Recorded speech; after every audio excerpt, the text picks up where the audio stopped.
نحمدہ و نصلی علی رسولہ الکریم اما بعد فاعوذ باللہ من الشیطان الرجیم بسم اللہ الرحمن الرحیم۔ سورہ نحل کی آیت نمبر 118 سے آج کے سبق کا آغاز کریں گے۔ رب اشرح لی صدری ویسر لی امری واحلل عقدۃ من لسانی یفقہوا قولی رب زدنی علما رب زدنی علما رب زدنی علما۔ اللہم فقہنا فی الدین اللہم فقہنا فی الدین اللہم فقہنا فی الدین۔ اعوذ باللہ السمیع العلیم من الشیطان الرجیم من ہمزہ ونفخہ ونفثہ۔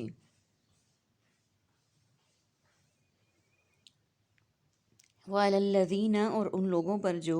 ہادو سب یہودی ہوئے، حرمنا ما قصصنا، ہم نے حرام کی جو ہم نے بیان کی ہیں، علیک آپ پر، من قبل اس سے پہلے، وما ظلمناہم اور نہیں ہم نے ظلم کیا ان پر، ولکن کانوا لیکن تھے وہ سب خود، انفسہم اپنے آپ پر، یظلمون وہ سب ظلم کرتے۔ ثم ان ربک للذین عملوا السوء، پھر بے شک آپ کا رب ان لوگوں کے لیے جن سب نے عمل کیے برے، بجہالت جہالت سے، ثم تابوا پھر انہوں نے توبہ کی،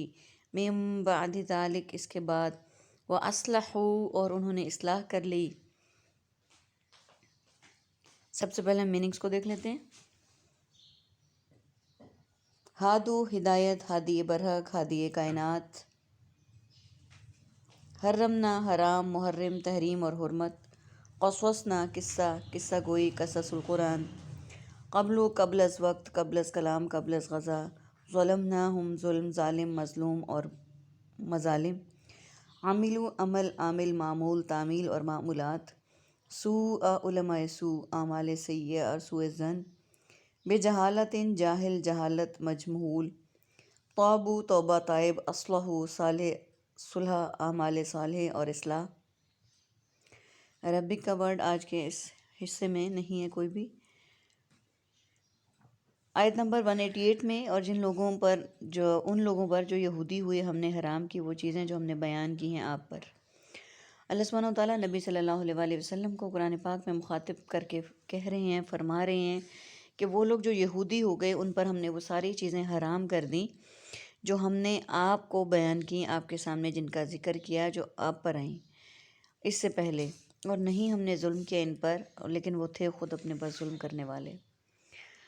ظلم کرتے تھے وہ اپنے آپ پر۔ یعنی انہوں نے اپنے آپ پر بہت ساری چیزیں ایسی تھیں جو کہ حرام کر لی تھیں، تو اللہ سبحانہ و تعالیٰ نے بھی کچھ چیزوں کو ان پر حرام قرار دے دیا اور یہ بتا دیا کہ ہم نے ان پر کچھ چیزیں ایسی ہیں جو آپ کے سامنے پیش کی لیکن ان پر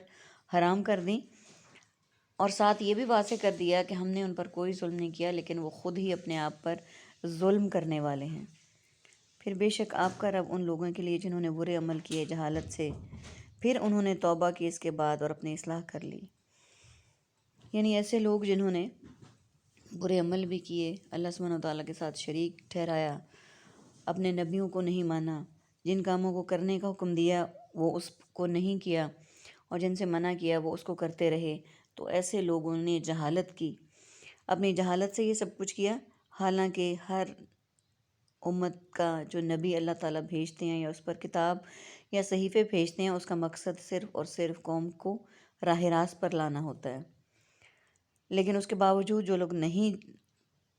مانتے اور جہالت کرتے ہیں، لیکن اس کے بعد ان سارے گناہوں کے بعد، غلطیوں کے بعد، نافرمانیوں کے بعد انہوں نے توبہ کی اور اس کے بعد اپنی اصلاح کر لی، تو پھر آگے دیکھتے ہیں کہ ان کے لیے کیا ہے۔ ان ربک من بعدہا، بے شک آپ کا رب اس توبہ کے بعد، لغفور الرحیم یقیناً بہت بخشنے والا، نہایت رحم کرنے والا ہے۔ لغفور مغفرت، استغفار اور استغفر اللہ،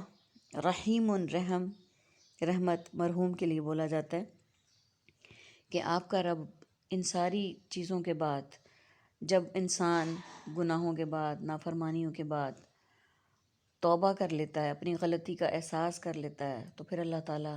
بہت بہترین معاف کرنے والا ہے اور بخشنے والا ہے، نہایت رحم کرنے والا ہے۔ اللہ سبحانہ و تعالیٰ کے متعلق ایک شاعر نے کیا خوب کہا ہے، ہم تو مائل و کرم ہیں کوئی سائل ہی نہیں۔ یعنی اللہ تعالیٰ تو یہ چاہتا ہے کہ میرا بندہ مجھ سے رجوع کرے، میری طرف لوٹ کر آئے، مجھ سے معافی مانگے، اور کسی اور کو دنیا میں سجدے کے لائق نہ سمجھے، عبادت کے لائق نہ سمجھے،